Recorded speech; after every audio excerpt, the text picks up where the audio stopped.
Oh boy. Dylan Mulvane. I had never heard of this person until recently, and now apparently they're causing a great big scandal. So, let's go ahead and throw our 2 cents in here, shall we? So, who is Dylan Mulvane?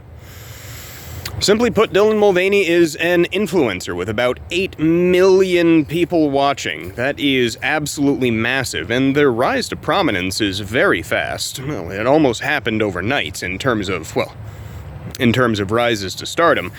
Now, apparently, Dylan has made a tremendous amount of people very unhappy, very angry, and a lot of these people primarily are, well, women.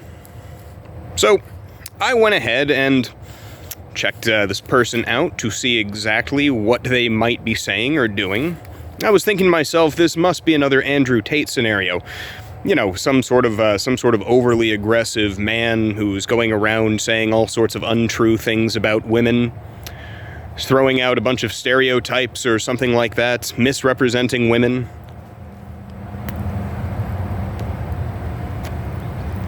How wrong and how right I was.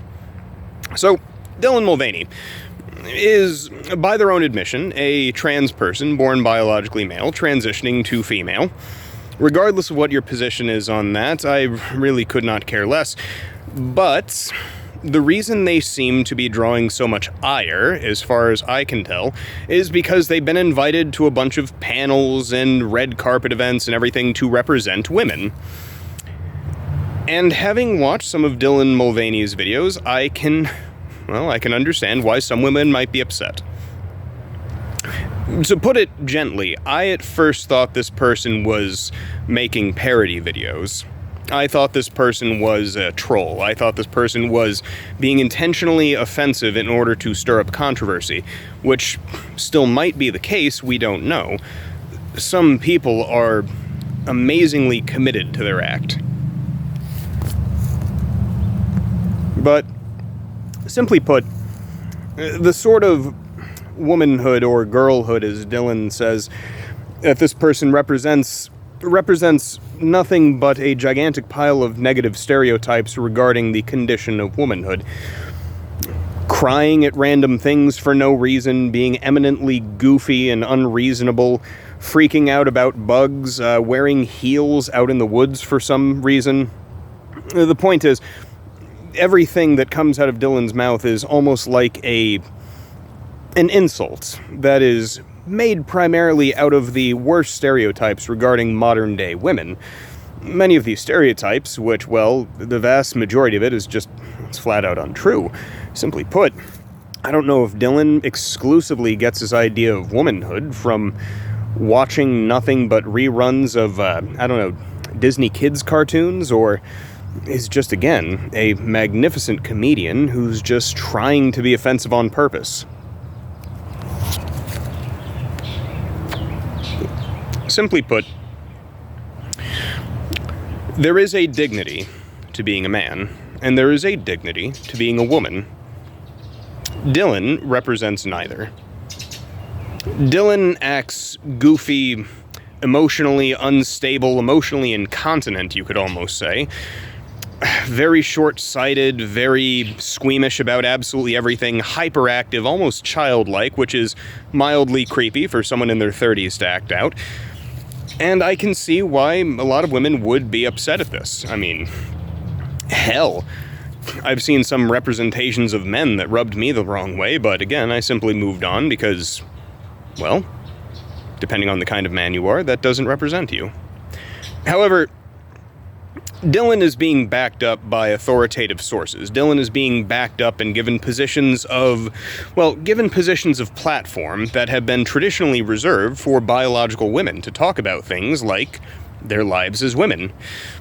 Dylan did not grow up a woman. Dylan grew up a biological man.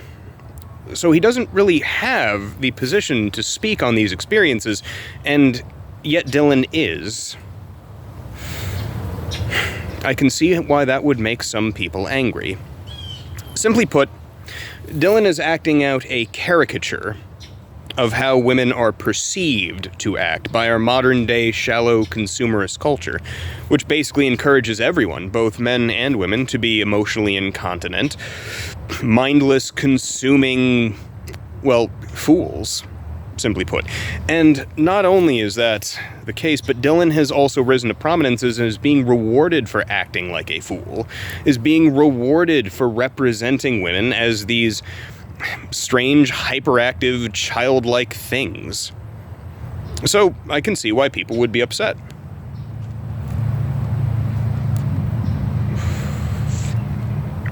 But, again, time will tell.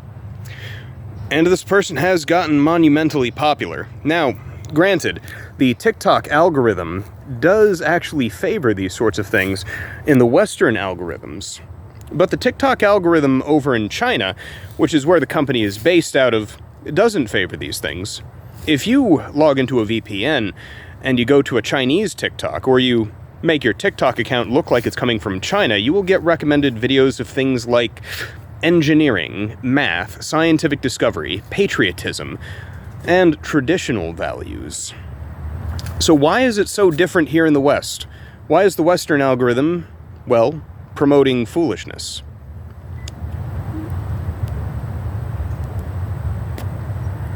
Well, Dylan Mulvane, as entertaining as this person might be to some, is not the kind of person that you can build a functional civilization off of. Dylan Mulvane, simply put, is a clown. If you have a country filled with clowns, you don't have a country, you have a circus. But the Chinese TikTok, well, it's promoting stronger ideals. It's promoting ideals that are far more suitable for running an effective government, for running an effective country. I'm not saying TikTok is a psychological weapon, but I am saying that people follow success. And success at the moment is oftentimes measured in likes, retweets, and internet clout. And websites like TikTok seem to be giving all the clout to clowns. So, honestly, that's my take on this whole thing. I don't particularly care over much, but it's interesting to look at a scandal and try to gauge exactly where the people are coming from. Now, Dylan's defenders are saying that this person is simply acting out their truth, and that may be. And if people like it, then they're free to follow. Again, free country at the moment. But the fact of the matter is that I will have a daughter one day, and simply put, she deserves better role models than Dylan Mulvane. So, I think that will be all for today. It is absolutely gorgeous out post-hurricane, so enjoy your day. Remember, get out in nature every now and again, eat fresh foods, build up your relationship with your friends, build up your relationships with your family, repair any burned bridges from people that you can't afford to throw out of your life, and remember to stockpile food, water, necessary things, and always have money left over in the bank account if you can. That's all for today, and y'all have a very nice one.